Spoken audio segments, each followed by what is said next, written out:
Hi friends, I'm LJ Jarvis, and welcome back to Lewis Jarvis Show.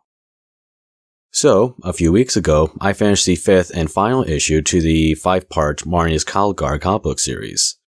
And whilst I believe there has been a few opinionated videos on these comic books, I feel like I should present my views on these comic books. Do I recommend them? And do I believe that Marvel should continue the series? What are my points of view? Well, first things first, I will have to say that don't look at these comic books as if something from Black Library. If you want like a more complicated story and perhaps even, dare I say, something of more weight, then I would recommend like any other 40K Black Library product. This is not Black Library telling a 40K story. This is Marvel telling a 40K story. It's almost as if Marvel was given the dough that is the 4AK universe and turned into a pizza that they would sell at their chain of restaurants.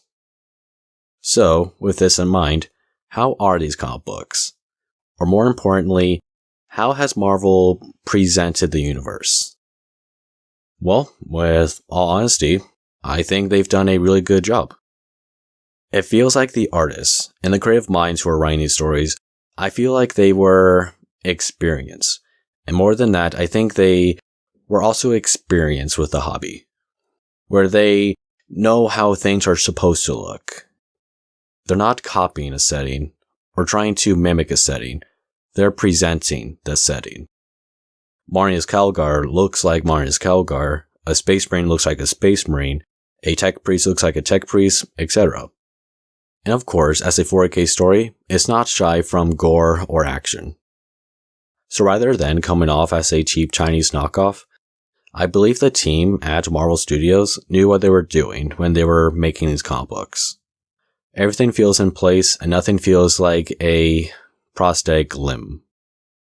Okay, so these pies look pretty, and these pies look attractive for anyone to buy. But how is the filling? The pies can look pretty, but doesn't mean anything if these pies are bitter and tasteless. So how are these pies? Well, again, I think they've done an excellent job.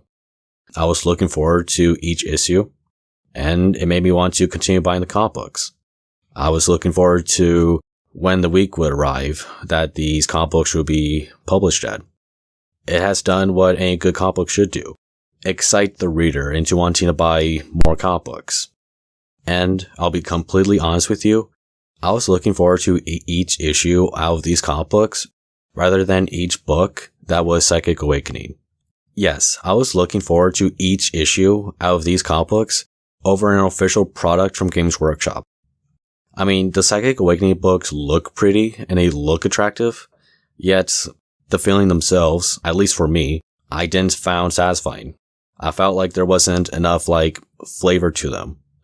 But with these pies, with these stories, that's where I got more enjoyment out of them. In fact, I like these comic books so much that it got me into buying Calgar's official model. Though, if I were to give one sort of minor criticism about these comic books, I would point something towards some of the action in it. Let me explain. In certain panels, there'll be a scene where Calgar is doing action, yet the scene feels still. What do I mean by that? Well, let's take these panels for example. We see here Calgar throwing a fist towards a chaos cultist. No problem so far. But let's take another panel from an issue afterwards. We see Calgar smashing his fist into the Chaos Marine. You can see the difference here. With a second panel, we can see what looks like lines. Now these lines give the illusion of movement. It gives the illusion that these characters are moving within these still pages. So without these lines, some of the action can look still, as if frozen. And maybe besides a few hiccups with some of the art, like Yafrain here not looking so great, and Calgar here fighting off the Ron High Fleet, these are just little minor critiques I feel like pointing out. It doesn't ruin the story for me, yet it's the small criticism I would give. And other than maybe the ending of the very last comic book looking like it just stops, I think Marvel has done an excellent job with these comic books. Or at least to me. So if you want to read a 40k story but you don't want to read a novel, then I do recommend these. I hope GW and Marvel continue with this partnership. I hope we get more comic books out of Calgar, and hopefully they'll do more comic books based off other big named 40k characters. And if they do a comic book series based on the AOS setting, that would also be very cool. So, with everything said and done, thank you all for watching, and I'll see you all next week with a brand new video. Have a good one, guys. And if you enjoyed this video and you'd like to subscribe, then make sure to activate the bell notification button so you'll never miss an episode. And if you enjoyed this video, give it a thumbs up, consider subscribing, and I'll see you again soon. Have a good one.